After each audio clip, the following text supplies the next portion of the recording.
सच्चा और छत्र तख्त दे मालक श्री गुरु ग्रंथ साहिब सच्चे पातशाह जी की पावन हजूरी अंदर सुभाईमान गुरु रूप गुरु की साजी नवाजी साध संगत जी वडभागे हाँ। सतगुरां दी अपार बख्शिश कृपालता सदका गुरु के चरणों दे विच जुड़ बैठण दा सुभाग समा साहिबा ने बख्शिश कीता है। कोटान कोट शुक्र है। अज दा ये पावन महावाक सोरठ राग दे विच गुरु रामदास सच्चे पातशाह जी का उच्चारण किया होया श्री गुरु ग्रंथ साहिब महाराज जी दे 605 अते 6 अंग ते सुभाईमान है। धन धन श्री गुरु रामदास सच्चे पातशाह जी सानू उपदेश करते हैं।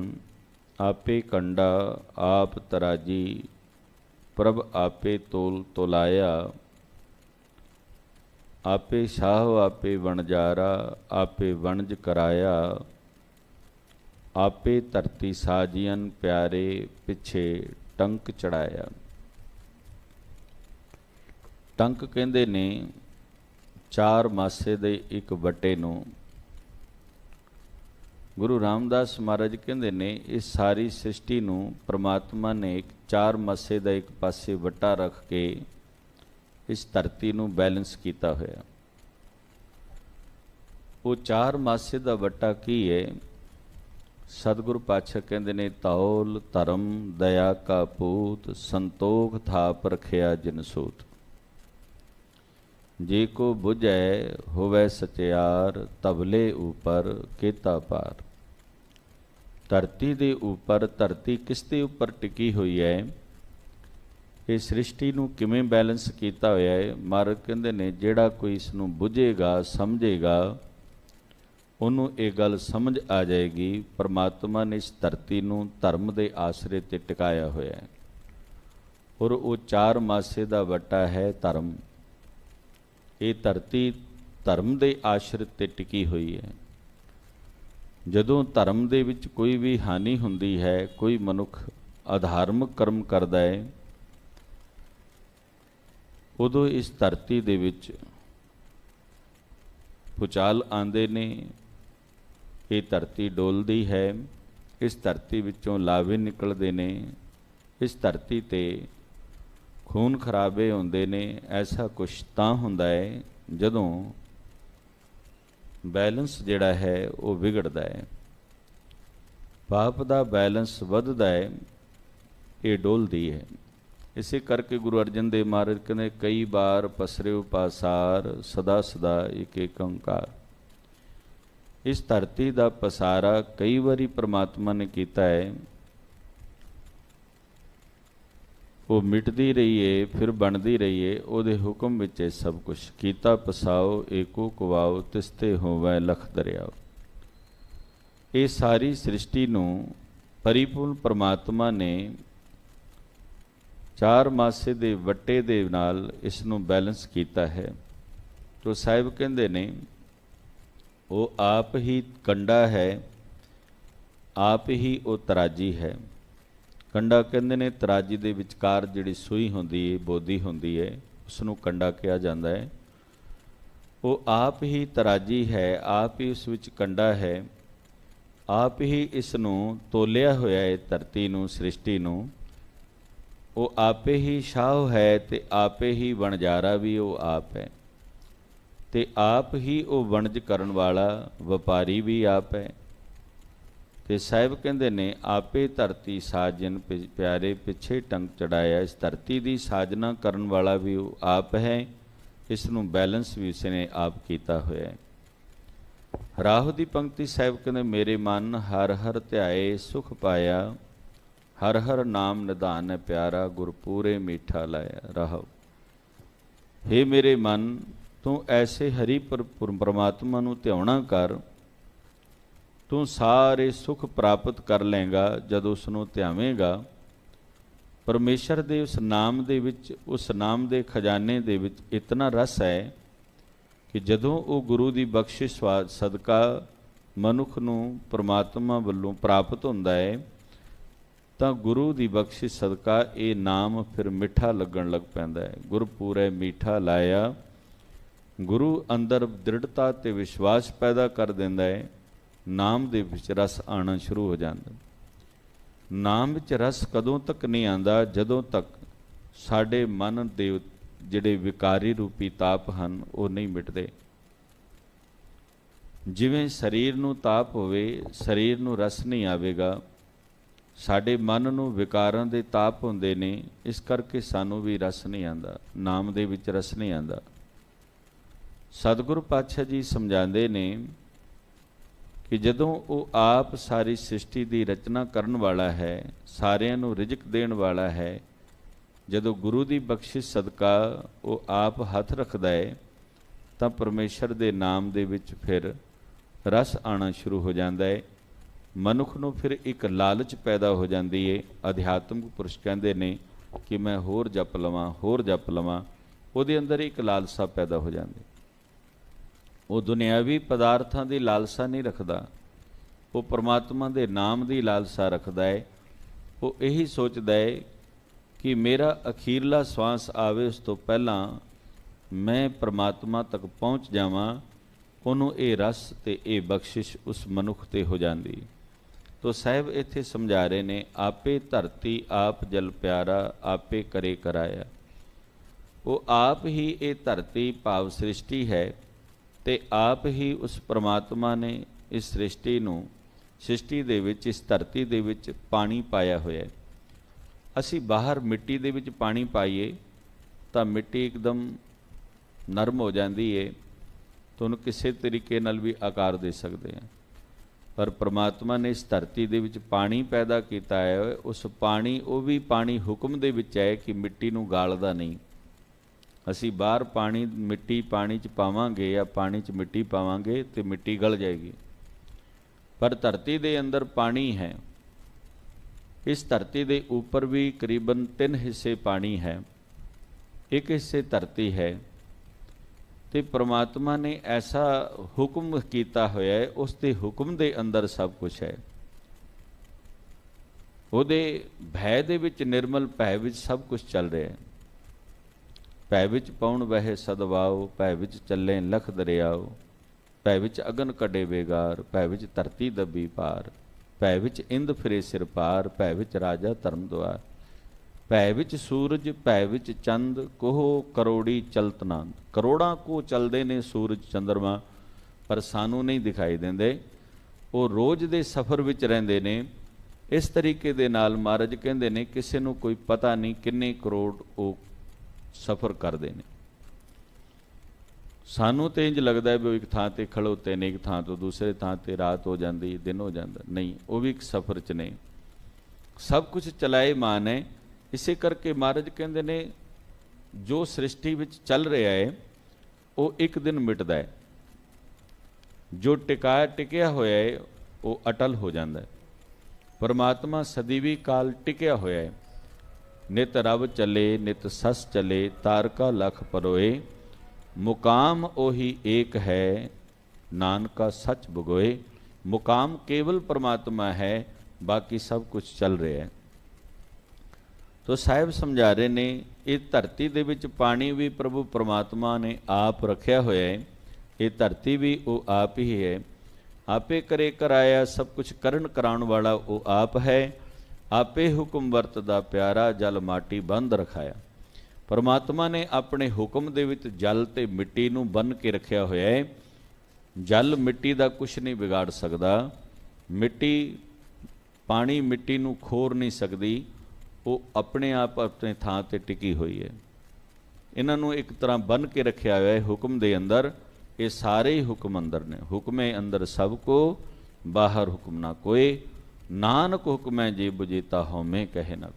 ਮਹਾਰਾਜ ਕਹਿੰਦੇ ਨੇ ਜਿਸ ਦਿਨ ਤੈਨੂੰ ਹੁਕਮ ਦੀ ਸਮਝ ਆ ਗਈ, ਉਸ ਦਿਨ ਤੇਰੇ ਅੰਦਰ ਹੰਕਾਰ ਹੀ ਨਹੀਂ ਰਹੇਗਾ ਕਿ ਪਰਮਾਤਮਾ ਦੇ ਹੁਕਮ ਵਿੱਚ ਹੀ ਸਾਰੀ ਸ੍ਰਿਸ਼ਟੀ ਹੈ। ਸਿਰ ਤੇ ਕੱਪੜਾ ਲੈ ਲਓ ਬੱਚੇ ਨੂੰ।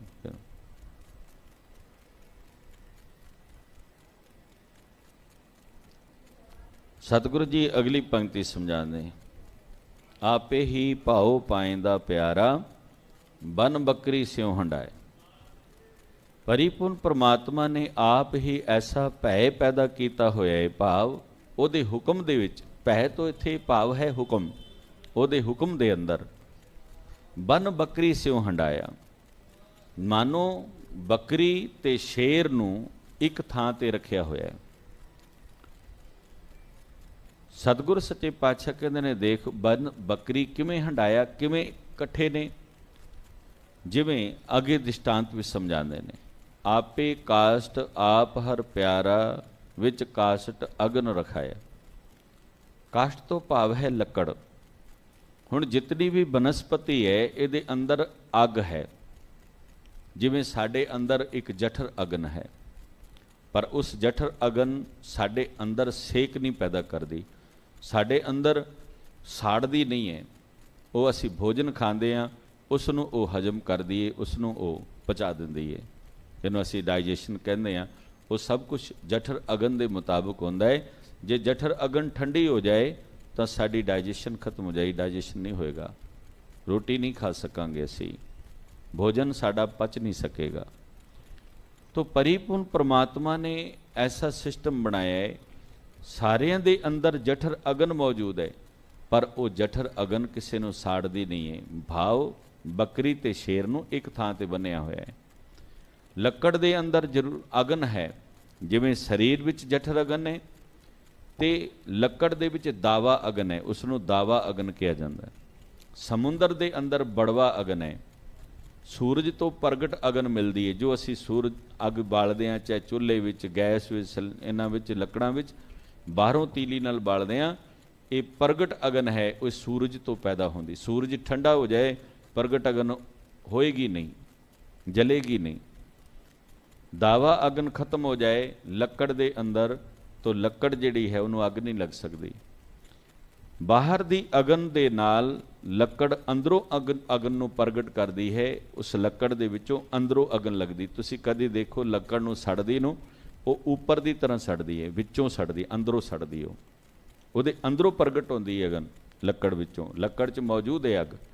ਪਰ ਮਹਾਰਾਜ ਕਹਿੰਦੇ ਨੇ, ਦੇਖ ਦਾਵਾ ਅਗਨ ਬਹੁਤ ਤਰਨ ਜਾਲੇ, ਕੋਈ ਹਰਿਆ ਬੂਟ ਰਹਿਓਰੀ। ਮਹਾਰਾਜ ਕਹਿੰਦੇ ਨੇ, ਮੈਂ ਹੈਰਾਨ ਹਾਂ हे परमात्मा, तेरी बनाई हुई प्रकृति दे अंदर कि तू सारे लकड़ां दे विच अगन पाई है, पर वो लकड़ नूं वो अग साड़ नहीं रही। मैं तो ये हैरान देख के तेरे कौतक नूं हैरान हाँ।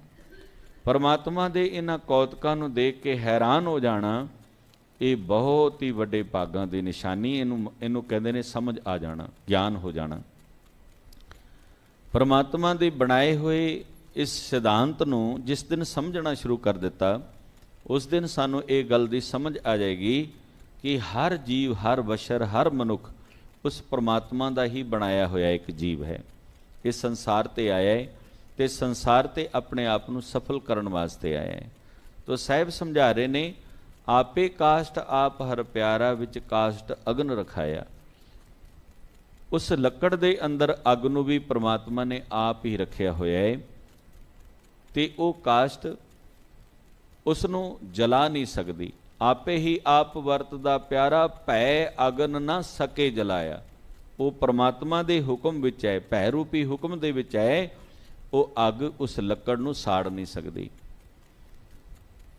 ਅਫਰੀਕਾ ਦੇ ਜੰਗਲਾਂ ਦੇ ਵਿੱਚ ਜਦੋਂ ਗਰਮੀ ਦੇ ਦਿਨ ਹੁੰਦੇ ਨੇ ਨਾ, ਇੱਥੇ ਜਦੋਂ ਬਾਂਸ ਹਵਾਵਾਂ ਚੱਲਦੀਆਂ ਨੇ ਗਰਮ, ਤੇ ਬਾਂਸ ਆਪਸ ਵਿੱਚ ਰਗੜ ਖਾਂਦੇ ਨੇ, ਉਹਦੇ 'ਚੋਂ ਆਪਣੇ ਆਪ ਅਗਨ ਪ੍ਰਗਟ ਹੋ ਜਾਂਦੀ ਹੈ। ਇਸੇ ਕਰਕੇ ਸਤਿਗੁਰੂ ਪਾਤਸ਼ਾਹ ਕਹਿੰਦੇ, ਸਾਰੀਆਂ ਲੱਕੜਾਂ ਵਿੱਚੋਂ ਸਭ ਤੋਂ ਜ਼ਿਆਦਾ ਅੱਗ ਬਾਂਸ ਦੇ ਵਿੱਚ ਹੈ। ਇਸੇ ਕਰਕੇ ਬਾਂਸ ਦੀ ਲੱਕੜ, ਕਿਧਰੇ ਬਾਂਸ ਦਾ ਬੂਟਾ ਚੰਦਨ ਦੇ ਕੋਲ ਵੀ ਹੋਵੇ ਨਾ, ਤਾਂ ਉਹ ਬਾਂਸ ਦੇ ਵਿੱਚ ਚੰਦਨ ਦੀ ਸੁਗੰਧ ਨਹੀਂ ਆ ਸਕਦੀ।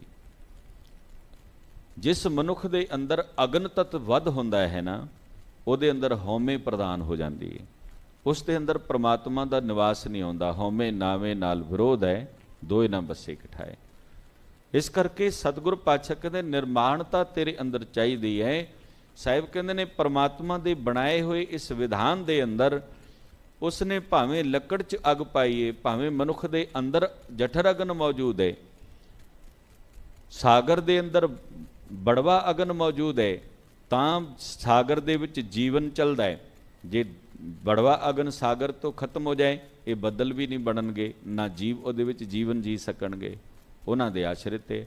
ਪਰਮਾਤਮਾ ਨੇ ਇਹ ਸਾਰਾ ਕੁਝ ਉਸ ਪਰਮੇਸ਼ਰ ਨੇ ਆਪਣੇ ਹੁਕਮ ਦੇ ਅੰਦਰ ਆਪਣੇ ਭੈ ਦੇ ਵਿੱਚ ਰੱਖਿਆ ਹੋਇਆ ਹੈ। ਫਿਰ ਸਾਹਿਬ ਕਹਿੰਦੇ ਆਪੇ ਮਾਰ ਜਿਵਾਏ ਦਾ ਪਿਆਰਾ, ਸਾਹ ਲੈਂਦੇ ਸਭ ਲਵਾਇਆ। ਉਹ ਆਪ ਹੀ ਸਾਹ ਦੇਣ ਵਾਲਾ ਹੈ ਤੇ ਆਪ ਹੀ ਸਾਹ ਲੈ ਲੈਣ ਵਾਲਾ ਹੈ। ਅਸੀਂ ਕਹਿ ਦਿੰਦੇ ਹਾਂ ਨਾ, ਸਾਡੇ ਸਵਾਸ ਆਪਣੀ ਗਿਣਤੀ ਦੇ ਨਹੀਂ, ਸਾਨੂੰ ਕੋਈ ਪਤਾ ਨਹੀਂ ਸਾਡਾ ਕਿਹੜਾ ਸਵਾਸ ਅਖੀਰਲਾ ਹੈ। ਹਮ ਆਦਮੀ ਹਾਂ ਇੱਕਦਮੀ ਮੌਲਤ ਮੌਤ ਨਾ ਜਾਣਾ। ਪ੍ਰਭ ਭਾਵੇ ਬਿਨ ਸਾਸ ਤੇ ਰਾਖੇ, ਪ੍ਰਭੂ ਭਾਵੇ ਤਾਂ ਬਿਲਕੁਲ ਸਾਹ ਖਤਮ ਹੋ ਜਾਣ ਤੇ ਅਖੀਰਲੇ ਸਾਂਸ ਭਾਵੇਂ ਹੁਣ ਉਹਦੇ ਵਿੱਚ ਵੀ ਰੱਖ ਸਕਦਾ ਹੈ, ਪਰ ਜੇ ਸਵਾਸ ਖਤਮ ਹੋ ਜਾਣ ਬਿਲਕੁਲ ਹੀ, ਤਾਂ ਅਸੀਂ ਯਤਨ ਕਰ ਲਈਏ ਜਿੰਨਾ ਮਰਜੀ ਕਿ ਚੰਗੇ ਤੋਂ ਚੰਗਾ ਟ੍ਰੀਟਮੈਂਟ ਦੇ ਦਈਏ, ਉਹਨੂੰ ਚੰਗੇ ਤੋਂ ਚੰਗਾ ਇਲਾਜ ਕਰਾਈਏ, ਡਾਕਟਰਾਂ ਕੋਲ ਲੈ ਜਾਈਏ।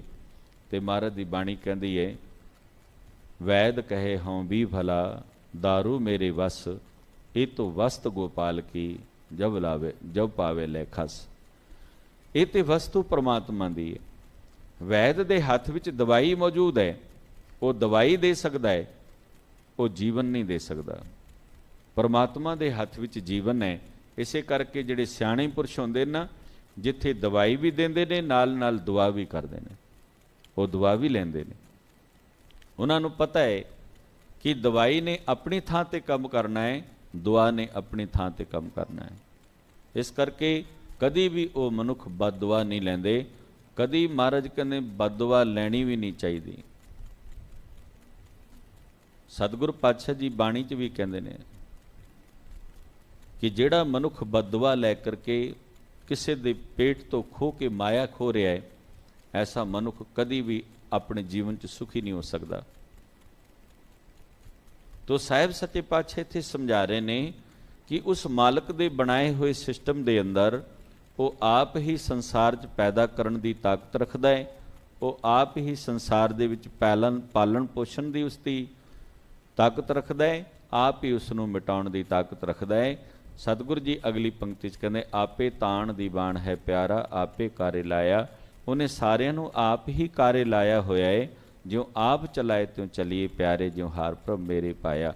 ਜਿਵੇਂ ਪਰਿਪੂਰਨ ਪਰਮਾਤਮਾ ਨੂੰ ਭਾਵੇ, ਮਹਾਰਾਜ ਕਹਿੰਦੇ ਨੇ, ਇਹ ਭਾਈ ਤੂੰ ਉਸ ਦੇ ਹੁਕਮ ਵਿੱਚ ਰਹਿਣ ਦਾ ਆਪਣੇ ਅੰਦਰ ਭਾਵ ਬਣਾ। ਤੇ ਮਹਾਰਾਜ ਕਹਿੰਦੇ ਨੇ ਫਿਰ ਉਹ ਆਪਣੀ ਤਾਕਤ, ਉਹਦੀ ਆਪਣੀ ਬਖਸ਼ਿਸ਼ ਤੈਨੂੰ ਨਜ਼ਰ ਆਵੇਗੀ ਕਿ ਆਪੇ ਜਨਤੀ ਜਨਤ ਹੈ ਪਿਆਰਾ, ਜਨ ਨਾਨਕ ਵਜੇ ਵਜਾਇਆ। ਤੈਨੂੰ ਇਸ ਗੱਲ ਦੀ ਸਮਝ ਆ ਜਾਏਗੀ ਕਿ ਇਹ ਜੋ ਜੰਤ, ਇਹ ਜੋ ਸਰੀਰ ਹੈ, ਉਸ ਪਰਮਾਤਮਾ ਦਾ ਦਿੱਤਾ ਹੋਇਆ ਹੈ ਤੇ ਉਹੀ ਅੰਦਰੋਂ ਇਸ ਨੂੰ ਵਜਾਉਣ ਵਾਲਾ ਹੈ। ਜਿਉਂ ਬੁਲਾਵੋਂ ਤਿਉ ਨਾਨਕ ਦਾਸ ਬੋਲੇ। ਅਸੀਂ ਉਸ ਦੇ ਦਾਸ ਹਾਂ। ਜਦੋਂ ਉਹ ਬੁਲਾਉਂਦਾ ਹੈ ਅਸੀਂ ਉਸ ਦੇ ਹੁਕਮ ਦੇ ਵਿੱਚ ਹੀ ਬੋਲਦੇ ਹਾਂ। ਸਤਿਗੁਰੂ ਮਿਹਰ ਕਰਨ ਸਾਡੇ ਅੰਦਰੋਂ ਹਉਮੈ ਦੂਰ ਹੋ ਸਕੇ, ਤਾਂ ਕਿ ਇਹ ਸਾਰੀ ਸਮਝ ਸਾਨੂੰ ਤਾਂ ਹੀ ਆਵੇਗੀ ਜਦੋਂ ਹਉਮੈ ਦੂਰ ਹੋਵੇਗੀ, ਸਾਡੇ ਅੰਦਰ ਨਿਮਰਤਾ ਹੋਵੇਗੀ, ਸਾਡੇ ਅੰਦਰ ਪ੍ਰੇਮ ਹੋਵੇਗਾ। ਪਰਮਾਤਮਾ ਦੇ ਬਣਾਏ ਹੋਏ ਇਸ ਵਿਧਾਨ ਦੇ ਅੰਦਰ ਇਹ ਗੱਲ ਦੀ ਸਮਝ ਆ ਜਾਏਗੀ। ਸਤਿਗੁਰੂ ਮਿਹਰ ਕਰਨ ਇਹ ਦਾਤਾਂ ਸਾਨੂੰ ਸਾਰਿਆਂ ਨੂੰ ਬਖਸ਼ ਕੇ ਸਤਿਗੁਰੂ ਜੀ ਨਿਵਾਜਣ, ਤਾਂ ਕਿ ਲੋਕ ਤੇ ਪਰਲੋਕ ਸਾਡਾ ਸੋਹਿਲਾ ਹੋ ਸਕੇ। ਭੁੱਲ ਚੁੱਕ ਦੀ क्षमा ਅਸੀਸ ਬਖਸ਼ੋ, ਫਤਿਹ ਜਾਓ। ਵਾਹਿਗੁਰੂ ਜੀ ਕਾ ਖਾਲਸਾ, ਵਾਹਿਗੁਰੂ ਜੀ ਕੀ ਫਤਿਹ।